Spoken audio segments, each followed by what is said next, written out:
Hello friend, good morning all of you. मैं UP global coaching में आपका स्वागत करता हूं और आज हम एक प्रैक्टिस सेट लगाएंगे जो अब तक हमने पॉलिटी के अंतर्गत पढ़ा है। जैसे हमने पॉलिटी में अभी अधिनियमों को कवर किया है और जितने भी एक्ट थे 1935 तक के, 1773 से 1935 तक के सारे एक्ट हमने कवर किए हैं और उनसे संबंधित क्वेश्चन जो आईएएस लेवल में, पीसीएस लेवल में, प्री में या मेंस में पूछे गए हैं, यहाँ से जितने भी क्वेश्चन इस पोर्शन से पूछे गए हैं उसको आज हम कवर करने वाले हैं। यहाँ पे आपको ध्यान रखना है, हमारा जो टारगेट है दोस्तों, वो टारगेट है हर हाल में क्या करना है, जीतना है। हमारा टारगेट क्या है दोस्तों, हर हाल में जीतना है।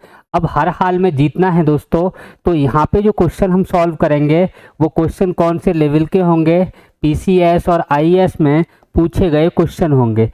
अगर हम इन क्वेश्चनों की दोस्तों बात करें तो बड़े लॉजिकल क्वेश्चन हैं, बड़े अच्छे से आपको समझ में आएंगे। आप बने रहें हमारे साथ। देखिए पहला क्वेश्चन है दोस्तों हमारा, हाँ, सम्मिलित कीजिए। ये जो सम्मिलित कीजिए इसके अंतर्गत ये क्वेश्चन पूछा गया है और यहाँ पे सूची दे रखी है, सूची फर्स्ट और सूची सेकंड। सूची फर्स्ट में ये ऑप्शन दे रखा है कि नियंत्रण परिषद की स्थापना, दूसरा है बी में सर्वोच्च न्यायालय की स्थापना, उच्च न्यायालय की स्थापना, ईसाई मिशनरी को भारत आने की अनुमति और गवर्नर जनरल की परिषद में कानूनी सदस्य की नियुक्ति कब कब की गई है। सामने इसके ऑप्शन हैं, तो ये मैचिंग वाला क्वेश्चन है। इसके ऑप्शन मैंने लिखे नहीं है, मैं आपको सीधा सीधा मैचिंग करके दोस्तों दिखा दे रहा हूँ। अगर दोस्तों हम यहाँ पे बात करें कि नियंत्रक परिषद, ये क्या होता है, थोड़ा मैं इसको आपको समझाना चाह रहा हूँ। ये नियंत्रण परिषद की बात करें तो मैंने आपको एक एक्ट बताया था 1774 का, 1784 का पिट्स इंडिया एक्ट। कौन सा दोस्तों, पिट्स इंडिया एक्ट। और पिट्स जो इंडिया एक्ट आया था दोस्तों 1784 में, इसमें दो तीन प्रावधान दोस्तों किए गए थे। एक तो कंपनी में द्वैध शासन की स्थापना की गई थी, दूसरी गवर्नर जनरल की जो कार्यकारी परिषद थी इसमें सदस्यों की संख्या 4 से घटा के दोस्तों 3 कर दी थी। पिछले वीडियो में मैंने आपको समझाया था, जिनको दिक्कत हो इन क्वेश्चनों में वो पीछे का वीडियो देख सकते हैं। आपको यूट्यूब पर प्लेलिस्ट बनी हुई है, उसमें सारे वीडियो आपको मिल जाएंगे। तो दोस्तों देखिए, एक तो कंपनी में द्वैध शासन शुरू हुआ था और दूसरा मैंने आपको बताया था अभी कि जो गवर्नर जनरल की कार्यकारी परिषद थी जिसकी स्थापना 1773 के रेगुलेटिंग एक्ट के तहत हुई थी, उसमें सदस्यों की संख्या 4 थी और 1784 में दोस्तों कितनी कर दी है, 4 से घटा के 3 कर दी है। दो काम आपको ध्यान रखने हैं पिट्स इंडिया एक्ट में जो 1784 में आया है। तो यहाँ पे एक तो मैंने अभी आपको बताया था कि कंपनी में द्वैध शासन जो आया था बीओडी व बीओसी के रूप में आया था, board of director, board of controller. Board of director जो थे दोस्तों ये कंपनी के लोग थे और इसमें 24 सदस्य हुआ करते थे। और बीओसी है, इनकी नियुक्ति क्राउन के द्वारा, इंग्लैंड के राजा के द्वारा या यूके के, यूनाइटेड किंगडम के राजा के द्वारा की जाती थी। और ये बीओसी के जो लोग थे वो बोर्ड ऑफ कंट्रोलर के जो लोग थे, बोर्ड ऑफ डायरेक्टर पर नियंत्रण स्थापित करने के लिए इनका यहाँ पे जो बीओसी बनाया गया है, तो ये लोग इन पर नियंत्रण स्थापित करेंगे। तो यही क्वेश्चन पूछा है, नियंत्रण परिषद की स्थापना की गई तो 1784 के पिट्स एक्ट में कौन सा ऑप्शन होगा दोस्तों। तो फटाफट देखिए यहाँ पे जो अपना ऑप्शन निकल के आएगा वो कौन सा आएगा, पहले का दूसरा। अगला देखते हैं सर्वोच्च न्यायालय की स्थापना। अब देखो दोस्तों, सर्वोच्च न्यायालय की स्थापना जो 1773 का रेगुलेटिंग एक्ट है उसके आधार पर 1774 में की गई है। कहाँ की गई है, कलकत्ता में की गई है। तो सर्वोच्च न्यायालय की स्थापना क्या हो जाएगा दोस्तों, रेगुलेटिंग एक्ट के तहत हुई है। और कब हुई है सर्वोच्च न्यायालय की स्थापना, तो 1774 आंसर देना है। एक्ट कौन सा बताना है दोस्तों, 1773 का। नेक्स्ट देखिए, उच्च न्यायालय की स्थापना। उच्च न्यायालय की स्थापना दोस्तों जो आपका 1861 का अधिनियम आया था उसके तहत 3 प्रांतों में उच्च न्यायालय की स्थापना की गई थी। दिल्ली में की गई थी, इसमें जो तीन जगह, तीन प्रांतों में, तीन प्रांत कौन कौन से दोस्तों, फिर से आप देखिए, मद्रास, कलकत्ता और कहाँ की गई दोस्तों, बम्बई में। मद्रास में की गई दोस्तों, कलकत्ता में की गई और बम्बई या मुंबई जिसको कहें, यहाँ पे की गई थी 1861 के अधिनियम के द्वारा। तो यहाँ पे उच्च न्यायालय की बात की गई है। तो उच्च न्यायालय की स्थापना कब हुई है, 1861 के अधिनियम द्वारा।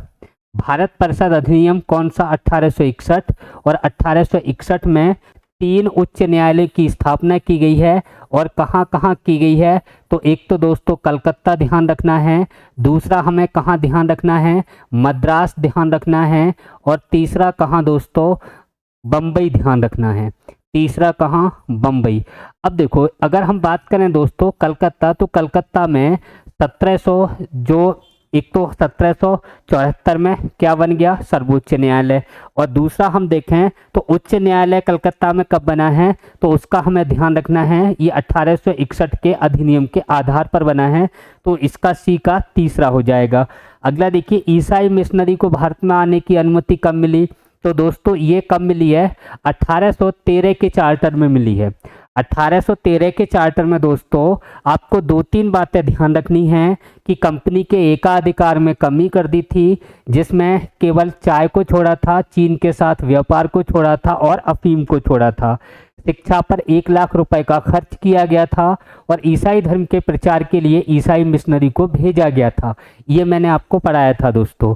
तो इसका कौन सा हो जाएगा, चार्टर एक्ट 1813। अब गवर्नर जनरल की कार्यकारी परिषद में कानूनी सदस्य की नियुक्ति, तो कानूनी सदस्य की नियुक्ति कौन से चार्टर के तहत हुई है दोस्तों, 1833 के तहत हुई है। और इसमें मैंने बताया था कि जो गवर्नर जनरल की कार्यकारी परिषद, जिसमें सदस्य संख्या 3 कर दी गई थी, इसमें 1833 के चार्टर में सदस्यों की संख्या फिर से 4 कर दी गई, और जो चौथा सदस्य था वो विधि सदस्य के रूप में आया, अस्थायी सदस्य आया। और ये इसके रूप में कौन आया था दोस्तों, लॉर्ड मैकाले आया था। लॉर्ड मैकाले ने विधि संहिता तैयार की, जिसे आईपीसी कहा गया। 1860 में आईपीसी या विधि संहिता बनी। और जो विधि आयोग बना था, जिसके अध्यक्ष लॉर्ड मैकाले थे, उनके आयोग की सिफारिश पर ही जो आईसीएस की परीक्षा है उनकी भी शुरुआत की गई थी। तो इतना और आपको दोस्तों ध्यान रखना है। नेक्स्ट देखते हैं अगला क्वेश्चन, निम्नलिखित में किस अधिनियम के तहत भारतीय विधान परिषद को बजट पर बहस करने का अधिकार दिया गया। ये क्वेश्चन दोस्तों यूपी पीसीएस मेंस 2010 में पूछा गया है। निम्नलिखित में से किस अधिनियम के तहत भारतीय विधान परिषद को बजट पर बहस करने का अधिकार मिला था दोस्तों। तो इसके बारे में आप बताइए। देखो, मैंने आपको बताया था कि जो बजट है, बजट के बारे में आपको दोस्तों 2-3 बातें ध्यान रखनी है। यानी कि संपूर्ण भारत के लिए एक ही बजट, या बात करें केंद्रीय बजट, तो केंद्रीय बजट की जो बात की गई थी दोस्तों, ये कब की गई थी, 1833 के चार्टर में। कब की गई, 1833 के चार्टर में। इसके बाद क्या हुआ, आपने देखा कि जो भारतीय लोग थे, 1861 के अधिनियम में जो केंद्रीय विधान परिषद थी, उस केंद्रीय विधान परिषद में सर्वप्रथम 3 भारतीयों को लिया गया। केंद्रीय विधान परिषद में सर्वप्रथम कितने भारतीय लिए गए, तो बताना है दोस्तों, 3 भारतीय लिए गए। और ये कौन कौन लोग थे, तो मैंने आपको दोस्तों बताया था जब पढ़ाया था ये टॉपिक, तो इसमें मैंने बताया था, एक तो बनारस के राजा थे, और एक पटियाला के महाराज थे, और एक सर दिनकर राव थे। 3 लोग, एक तो नरेंद्र सिंह पटियाला के महाराज, एक बनारस के राजा देवनारायण सिंह, और तीसरे दिनकर राव। ये जो थे, ये 1861 के अधिनियम में केंद्रीय विधान परिषद में पहली बार दोस्तों भारतीयों को शामिल किया गया था। लेकिन इनको केंद्रीय विधान परिषद जो कानून बनाने का काम करती थी, इसमें बोलने का अधिकार नहीं था। ये केवल जब कानून बनता था, जब सभा होती थी, तो ये जाते थे, चाय पकौड़ी वगैरह जो खाने के बाद ये चले आते थे। इनको बोलने का भी अधिकार नहीं था। तो पहली बार इनको जो बोलने का अधिकार मिला था दोस्तों, बजट पर बहस करने का अधिकार, या यहाँ कह सकते हैं दोस्तों प्रश्न पूछने का अधिकार। तो प्रश्न पूछने का अधिकार या बहस करने का अधिकार इनको मिला था, ये 1892 के अधिनियम के आधार पर मिला था। कब मिला था दोस्तों? 1892 के अधिनियम के आधार पर मिला था। और आगे अगर थोड़ी बात करूं दोस्तों तो 1909 के अधिनियम में इन्हें पूरक प्रश्न पूछने का अधिकार मिल गया, पूरक प्रश्न पूछने का अधिकार मिल गया, प्रस्ताव लाने का अधिकार मिल गया, और क्या मिल गया दोस्तों? मत का अधिकार मिल गया, मताधिकार। ये चीजें इन्हें कब मिली हैं? 1909 के मार्ले मिंटो अधिनियम में। यहाँ पे केवल बजट पर प्रश्न पूछने का अधिकार है या बहस करने का अधिकार है 1892। कौन सा ऑप्शन हो जाएगा दोस्तों हमारा? बी ऑप्शन इसका राइट है। क्लियर हो गया होगा। नेक्स्ट क्वेश्चन देखिए, अगला क्वेश्चन है दोस्तों, किस अधिनियम ने भारतीयों को अपने देश के प्रशासन में कुछ भागीदारी संभव हुई, यानी अपने देश के प्रशासन में कुछ भागीदारी जो संभव हुई है, ये किस अधिनियम के तहत हुई है दोस्तों, बताना है। Charter act 1833, charter act 1853, government of India act 1858, Indian counselling act 1861। तो दोस्तों इसका जो राइट आंसर होगा हमारा वो कौन सा होएगा? 1833 का चार्टर एक्ट। अब इसमें क्या था दोस्तों, कैसे भागीदारी संभव हुई है इसको आप समझिए। भागीदारी संभव होने का मतलब यह है, भागीदारी हुई नहीं है, संभावना हुई थी। और संभावना क्या हुई थी? 1833 का जो चार्टर था इसमें दोस्तों एक धारा आई थी, और धारा मैंने आपको पढ़ाया था, धारा 87। इस धारा 87 में कहा गया कि जो भारतीय हैं उन्हें प्रशासनिक सेवा में, भारतीयों को किसमें दोस्तों? प्रशासनिक सेवा में, प्रशासनिक सेवा में वर्ण, जाति, धर्म इत्यादि के आधार पर भेदभाव नहीं किया जाएगा। इत्यादि के आधार पर भेदभाव नहीं किया जाएगा, भेदभाव नहीं किया जाएगा। यह बात कहाँ कही गई थी? 1833 के चार्टर में दोस्तों कही गई थी। तो इसका जो राइट आंसर हो जाएगा दोस्तों ए ऑप्शन हो जाएगा, क्योंकि यहाँ पे भारतीयों को इस प्रशासन में शामिल करने की यह बात नहीं करना है, यानी कि भागीदारी की संभावना जो हुई है वो संभावना हुई है 1833 के चार्टर में।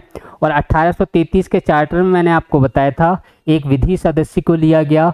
और 1833 के चार्टर में एक और इम्पोर्टेंट ध्यान बात रखनी है इसमें, वो इम्पोर्टेंट बात यह है कि जो बंगाल का गवर्नर जनरल था, बंगाल का गवर्नर जनरल दोस्तों कहाँ का था? बंगाल का। और इसका नाम क्या था दोस्तों? William Bentinck. क्या नाम था? William Bentinck. इसको 1833 के चार्टर द्वारा दोस्तों भारत का गवर्नर जनरल बना दिया। बहुत पूछा हुआ क्वेश्चन है, इसको ध्यान रखना है। भारत का गवर्नर जनरल बना दिया था। जो बंगाल का गवर्नर जनरल था दोस्तों विलियम बेंटिक, इसको 1833 के चार्टर द्वारा भारत का गवर्नर जनरल बनाया गया है। क्वेश्चन पूछा जाता है दोस्तों, ध्यान रखना है। नेक्स्ट देखिए अगला क्वेश्चन, अगला है निम्न में से किस अधिनियम द्वारा संवैधानिक निरंकुशता सिद्धांत प्रवृत्त किया गया? तो यह मैंने आपको पढ़ाया था दोस्तों, संवैधानिक निरंकुशता वाला अधिनियम किसको कहा जाता है? 1935 का भारत शासन अधिनियम। अगर आपसे पूछा जाए दोस्तों उदार निरंकुशता वाला अधिनियम, उदार निरंकुशता वाला अधिनियम, अगर उदार निरंकुशता वाला अधिनियम पूछा जाए तो वो कौन सा होगा दोस्तों? 1909 का भारतीय काउंसिलिंग अधिनियम, काउंसिल अधिनियम। इसको आपको ध्यान रखना है। कारण क्या है इसका? तो मैंने आपको बताया था, इसमें बहुत सारी बातें अच्छी थी कि जो भारत सचिव परिषद थी उसमें 2 भारतीयों को लिया गया, केजी गुप्ता और सैयद हुसैन बिलग्रामी। गवर्नर जनरल की जो कार्यकारी परिषद थी दोस्तों उसमें पहली बार भारतीयों को प्रवेश मिला था विधि सदस्य के रूप में सत्येंद्र प्रसाद सिन्हा को। लेकिन यहाँ पे जो सांप्रदायिक निर्वाचन का कॉन्सेप्ट आया कि मुस्लिमों के लिए जो सीटें रिजर्व कर दी थी वहाँ तक तो ठीक था, लेकिन वहाँ पर भी क्या कर दिया दोस्तों कि वोट भी यहाँ मुस्लिम करेंगे। ये कॉन्सेप्ट मैंने आपको लास्ट वीडियो में समझाया था, आप वहाँ से और अच्छे से समझ लें। तो यहाँ पे ये जो बाद वाला कॉन्सेप्ट आया, ये कि मुस्लिमों को वोट यहाँ पे मुस्लिम ही करेगा, इस कारण इसको ये उदार इसलिए हो गया क्योंकि भारतीयों को प्रभुत्व ले लिया। निरंकुशता वाला अधिनियम इसको इसलिए कहा गया दोस्तों क्योंकि इसमें जो मुस्लिमों को वोट मुस्लिम करेंगे, जो पृथक निर्वाचक मंडल की व्यवस्था कर दी गई 1909 के अधिनियम में, यही कारण था कि इसको उदार निरंकुशता वाला अधिनियम कहा गया 1909 के जो भारत शासन अधिनियम या भारतीय काउंसिल अधिनियम था। इसका अपने एक आंसर कौन सा होगा? अगर संवैधानिक निरंकुशता पूछा जाए तो 1935, अगर उदार निरंकुशता वाला अधिनियम पूछा जाए तो 1909 आंसर सही होगा। नेक्स्ट देखिए, ये जो क्वेश्चन है ना दोस्तों, ये MPPCS प्री 2017 का क्वेश्चन है। नेक्स्ट देखते हैं, राष्ट्रपति को अध्यादेश जारी करने की शक्ति प्रेरित है, ये UPPCS मेंस 2008 का क्वेश्चन है। तो राष्ट्रपति को अध्यादेश जारी करने की जो शक्ति मिली थी दोस्तों, वो भारत सरकार अधिनियम या भारत शासन अधिनियम 1935 के तहत मिली थी। अच्छा, एक और क्वेश्चन पूछा जाता है कि जो गवर्नर जनरल था, यानी कि गवर्नर जनरल की बात करें हम दोस्तों, या गवर्नर जनरल की बात करें या वायसराय की, वायसराय, या फिर लिखा हो दोस्तों गवर्नर जनरल। गवर्नर जनरल को अध्यादेश जारी करने की शक्ति कब मिली? इंपॉर्टेंट क्वेश्चन है, अध्यादेश जारी करने की शक्ति। तो यहाँ पे आंसर क्या होगा अगर इसको पूछा जाए तो? जारी करने की शक्ति किस अधिनियम के तहत मिली दोस्तों? तो यहाँ अधिनियम आपको बता देना है 1861 का अधिनियम। 1861 के अधिनियम में वायसराय या गवर्नर जनरल को अध्यादेश जारी करने की शक्ति दी गई है, जबकि राष्ट्रपति को अध्यादेश जारी करने की शक्ति जो दी गई दोस्तों वो इसमें 1935 के भारत शासन अधिनियम में दोस्तों दी गई है। नेक्स्ट देखते हैं अगला क्वेश्चन, 1919 के भारत शासन अधिनियम की निम्न में कौन सी प्रमुख विशेषता है? बताना है दोस्तों। पहला ऑप्शन है प्रांतों की कार्यकारी सरकार में द्वैध शासन की स्थापना। 1919 में अगर हम देखें तो दोस्तों 2-3 बातें मैंने आपको बताई थी। एक तो यहाँ पे क्या किया गया था कि केंद्र में द्विसदनात्मक व्यवस्था हम लेके आए थे। केंद्र में क्या लाए थे दोस्तों? द्विसदनात्मक व्यवस्था। अगर पूछा जाए द्विसदनात्मक व्यवस्था केंद्र में कब आई तो कब बताएंगे दोस्तों? 1919 के भारत शासन अधिनियम में। प्रांतों में क्या आया फिर दोस्तों? प्रांतों में जो हुआ था वो द्वैध शासन की स्थापना हुई थी। इसकी दोस्तों द्वैध शासन की स्थापना कहाँ हुई है? प्रांतों में हुई है। तो यहाँ पे यही क्वेश्चन पूछा गया है, प्रांतों की कार्यकारी सरकार में द्वैध शासन की स्थापना, ये किसकी विशेषता है? 1919 के भारत शासन अधिनियम की। मुसलमानों के लिए पृथक सांप्रदायिक निर्वाचक मंडल, इसकी व्यवस्था की गई है दोस्तों 1909 के भारत शासन अधिनियम में या मार्ले मिंटो अधिनियम में।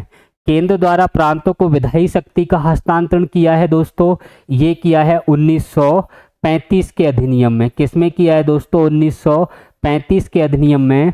तो निम्न में कौन सा सही है दोस्तों? केवल फर्स्ट हमारा सही है। नेक्स्ट देखिए दोस्तों, अगला है निम्नलिखित में किस अधिनियम में कलकत्ता में उच्च न्यायालय की स्थापना? इसको मैं बता चुका दोस्तों, अगर उच्च न्यायालय आ जाए तो आंसर होता है 1861 का अधिनियम। अगर सर्वोच्च न्यायालय आ जाए दोस्तों, क्या आ जाए? सर्वोच्च न्यायालय। तो सर्वोच्च न्यायालय की बात करें तो इसकी स्थापना होती है 1773 के रेगुलेटिंग एक्ट के आधार पर। 1774 में हुई है, 1773 के एक्ट के आधार पर। यहाँ पे जो मुख्य न्यायाधीश थे, तो मुख्य न्यायाधीश यहाँ पे दोस्तों कौन थे बताइए? Elijah Impey. कौन थे? Elijah Impey. कौन थे? एलिजा इम्पे, ये मुख्य न्यायाधीश थे। यहाँ पे दोस्तों 3 अन्य न्यायाधीश थे जिनके नाम हाइड, क्या नाम था? हाइड, चैम्बर्स, हाइड, चैम्बर्स और ली मेस्टर। और कौन थे दोस्तों? ली मेस्टर थे। मैं आपको पूरे क्लास का रिवीजन करवा दे रहा हूँ, आप निश्चिंत रहें। ली मेस्टर, क्लियर हो गया दोस्तों। तो इसमें जो उच्च न्यायालय पूछा है तो आंसर क्या हो जाएगा? 1861 दोस्तों। ये जो क्वेश्चन है यूपीपीसीएस मेंस 2010 का क्वेश्चन है, अच्छे से इसको आप कवर कर लेना। जिनको समझने में थोड़ी दिक्कत आती हो वो पिछली वीडियो आप देखो, उसमें मैंने बहुत अच्छे ढंग से सब कुछ क्लियर किया हुआ है, आपको बिल्कुल बहुत अच्छे से समझ में आएगा। नेक्स्ट देखिए दोस्तों, निम्न में से किस अधिनियम द्वारा वर्मा को भारत से अलग किया गया? तो वर्मा को जो भारत से दोस्तों अलग किया है, ये 1935 के भारत शासन अधिनियम द्वारा किया है। कौन से? 1935 के भारत शासन अधिनियम द्वारा। दूसरी बात ध्यान रखना है, इसके अधिनियम तो ये बता देना है कि किस एक्ट के तहत किया है। अगर पूछा जाए कि वर्मा को कब अलग किया, वर्मा को कब अलग किया, तब आंसर आपको देना है दोस्तों 1937। यानी कि फिर से सुनिए, वर्मा को जो अलग किया है वो 1937 में किया और 1935 के एक्ट के द्वारा या 1935 के भारत शासन अधिनियम के द्वारा वर्मा को अलग किया गया है। तो आंसर कौन सा हो जाएगा दोस्तों? Government of India act 1935। Indian independence act 1947। तो यहाँ पे क्या हुआ है 1947 में, जो भारतीय स्वतंत्रता अधिनियम है इसके तहत हमें आज़ादी दी गई है। और गवर्नमेंट ऑफ इंडिया एक्ट 1919, इसको मैं दोस्तों समझा चुका आपको। नेक्स्ट देखिए, 1935 का गवर्नमेंट ऑफ इंडिया एक्ट क्यों महत्वपूर्ण है? यूपी लोअर सब ट्री का है ये, देखिए लोअर पीसीएस का है। ये भारतीय संविधान का प्रमुख स्रोत है दोस्तों, बिल्कुल सही बात है। इसके द्वारा भारत को स्वतंत्रता मिली? बिल्कुल नहीं मिली। ये भारतीय स्वतंत्रता अधिनियम 1947 के आधार पर मिली है। इसमें भारत विभाजन उल्लिखित है दोस्तों? बिल्कुल नहीं है। भारत विभाजन जो हुआ है वो माउंटबेटन योजना के आधार पर हुआ है। इसके द्वारा रियासतों समाप्त कर दी गई? बिल्कुल समाप्त नहीं हुई हैं। सरदार पटेल के प्रयासों के द्वारा रियासतें समाप्त हुई हैं, न कि 1935 के भारत शासन अधिनियम के द्वारा हुई हैं। तो कौन सा ऑप्शन सही हो जाएगा? फर्स्ट। नेक्स्ट देखिए दोस्तों, निम्नलिखित में से कौन सा एक भारत शासन अधिनियम 1935 में स्वीकार किया हुआ महत्वपूर्ण और स्थायी अवयव नहीं है? अब देखो दोस्तों, ये जो क्वेश्चन है हमारा ना यूपीपीसीएस मेंस 2010 का क्वेश्चन है। मैंने आपको बताया था 1935 के भारत शासन अधिनियम में था क्या क्या। तो दोस्तों यहाँ पे भाग कितने थे? तो भाग बताए थे मैंने दोस्तों 14 भाग थे। इसमें दोस्तों धाराएं कितनी बताई थी? तो धाराएं जो बताई थी वो 321 बताई थी। इसमें दोस्तों अनुसूची कितनी थी? तो अनुसूची जो थी वो कितनी थी दोस्तों? 10 थी। और ये 1935 का जो अधिनियम है इसको मील का पत्थर कहा गया, ये भी बात मैंने लिखवाई थी। क्या कहा गया? मील का पत्थर कहा गया। अब इसमें क्या क्या नहीं था वो इम्पोर्टेंट है, और क्या क्या नहीं था दोस्तों उसकी हम बात कर लेते हैं।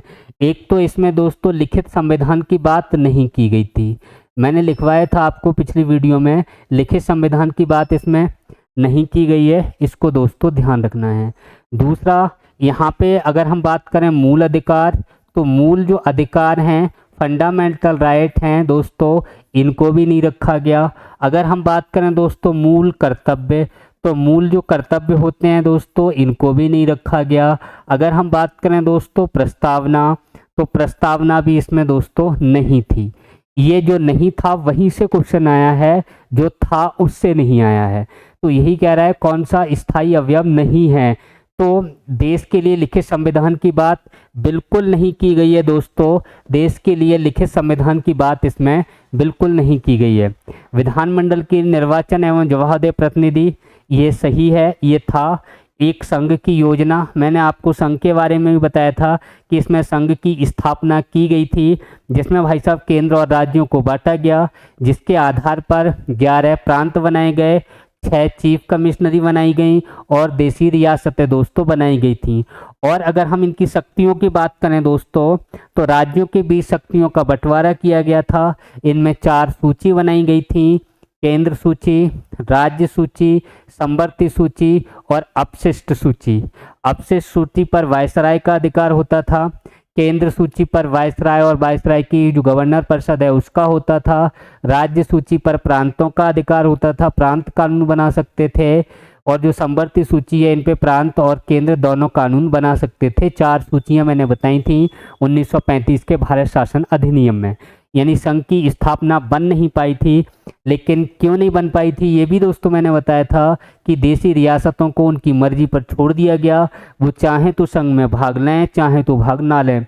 होता यही है कि देशी रियासत संघ में भाग नहीं लेती हैं और संघ नहीं बन पाता है। आगे कह रहा है विधानमंडल के सरकारी सदस्यों का समन्वित किया जाना, ये भी बात सही है। तो कौन सा नहीं था? लिखित संविधान की बात दोस्तों नहीं की गई थी।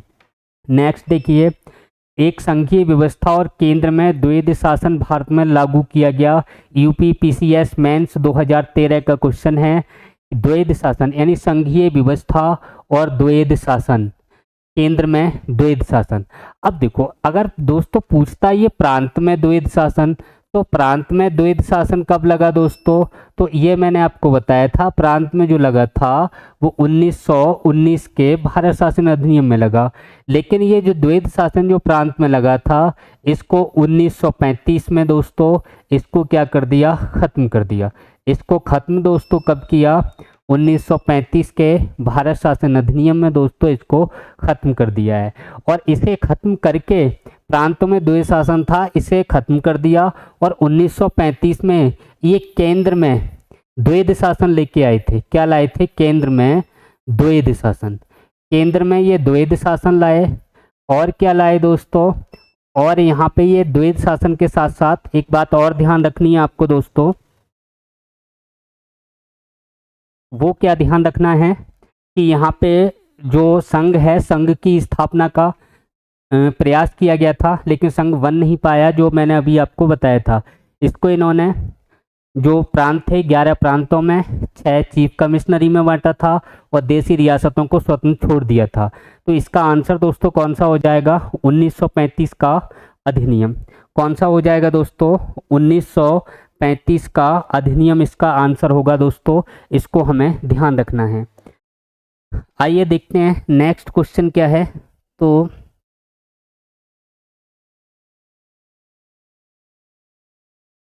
देखिए दोस्तों, नेक्स्ट क्वेश्चन की अगर हम बात करें तो अगला क्वेश्चन है इसमें हमारा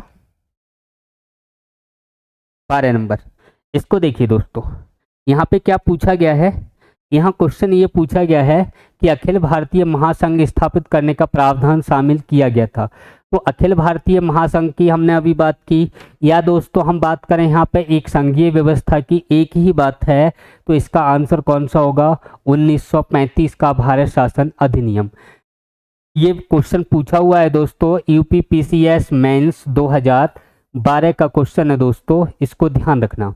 नेक्स्ट देखते हैं दोस्तों, अगला क्वेश्चन है हमारा, भारत के संविधान में केंद्र और राज्यों के बीच किया गया शक्तियों का विभाजन इनमें से किसमें उल्लेखित योजना पर आधारित था? मार्ले मिंटो सुधार 1909, मॉन्टेग्यू चैम्सफोर्ड अधिनियम 1919, भारत शासन अधिनियम 1935, भारतीय स्वतंत्रता अधिनियम 1947। बताइए दोस्तों, भारत के संविधान में केंद्र और राज्यों के बीच शक्तियों का विभाजन, कौन सा इसका आंसर होगा दोस्तों? बताइए। भारत के संविधान में केंद्र और राज्यों के बीच शक्तियों का विभाजन जो किया गया वो किस योजना पर आधारित था? बताइए दोस्तों, फटाफट आंसर इसका दीजिए।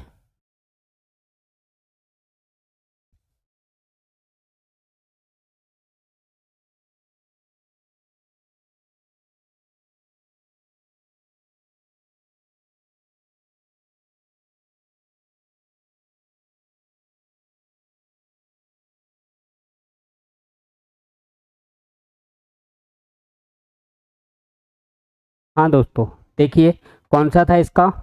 भारत शासन अधिनियम 1935। इसमें मैंने बताया था केंद्र और राज्यों के बीच शक्तियों का जो बंटवारा किया गया था, तो शक्तियों का बंटवारा किस तरीके से किया गया था? यहाँ पे दोस्तों 4 सूची बनाई गई। कितनी सूची बनाई गई? 4। और ये 4 सूची कौन कौन सी थी? इनकी अगर हम बात करें तो एक तो दोस्तों प्रांत सूची थी या राज्य सूची इसको कहें, दूसरी केंद्र सूची थी और तीसरी की दोस्तों हम बात करें यहाँ पे तो ये समवर्ती सूची थी, समवर्ती सूची। और जो चौथी है दोस्तों, ये कौन सी सूची थी यहाँ पे, अपशिष्ट सूची। कौन सी दोस्तों, अपशिष्ट सूची। अगर दोस्तों हम अपशिष्ट सूची की बात करें तो इस पर जो कानून बनाने का अधिकार था वो किसका था दोस्तों, वायसराय का। किसका था, वायसराय का। अगर दोस्तों हम बात करें समवर्ती सूची तो यहाँ जो प्रांत और केंद्र दोनों बना सकते थे, केंद्र प्लस प्रांत, यानी प्रांतीय विधान परिषद का गठन हो चुका था, केंद्रीय विधान परिषद का गठन हो चुका था। तो केंद्रीय विधायिका है या प्रांतीय विधायिका है, ये दोनों समवर्ती सूची पर दोस्तों कानून बनाती थी। अगर हम केंद्र की बात करें तो ये केंद्र के जो कानून कहाँ बनते थे, केंद्रीय विधान परिषद में, जिसका गठन दोस्तों कब हुआ था, 1853 में हुआ था केंद्रीय विधान परिषद का गठन, जिसमें केंद्रीय विधान परिषद की बात करें दोस्तों 12 सदस्य होते थे। और पहली बार केंद्रीय विधान परिषद में 3 भारतीयों को शामिल किया गया 1861 के अधिनियम के आधार पर। उनके नाम मैंने बताए थे, नरेंद्र सिंह, देवनारायण सिंह और कौन था, सर दिनकर राव थे। तो ये आपको ध्यान रखना है। प्रांतीय विधान परिषद का भी गठन हो चुका है दोस्तों, तो इन पे प्रांत कानून बनाएंगे। वो प्रांत और केंद्र और समवर्ती और किस में बांट दिया, अपशिष्ट सूची में। तो प्रांत सूची हो गई, केंद्र सूची हो गई, समवर्ती सूची हो गई और अपशिष्ट सूची हो गई। इसका आंसर दोस्तों कौन सा हो जाएगा, 1935 IAS प्री 2012 का क्वेश्चन है। इसको दोस्तों आज हम क्लास यहीं रोकते हैं और कल से हम पॉलिटी का जो संविधान के भाग हैं उसकी स्टार्टिंग हम इंडियन कॉन्स्टिट्यूशन की कल से करेंगे। अब तक हमने इंडियन कॉन्स्टिट्यूशन का संवैधानिक इतिहास पढ़ा और अपर लेवल में जितने भी क्वेश्चन दोस्तों पूछे गए हैं उन सबको हमने अच्छे से डिस्कस किया। आप हमारे साथ इसी तरह बने रहिए। कंप्लीट पॉलिटी आपको करवाई जाएगी, कंप्लीट कॉन्स्टिट्यूशन, जो कॉन्स्टिट्यूशन ऑफ इंडिया है, भारत का संविधान है, वो आपको पूरा करवाया जाएगा। फिर मिलते हैं दोस्तों नेक्स्ट क्लास में, तब तक के लिए थैंक यू, धन्यवाद, जय हिंद, जय भारत।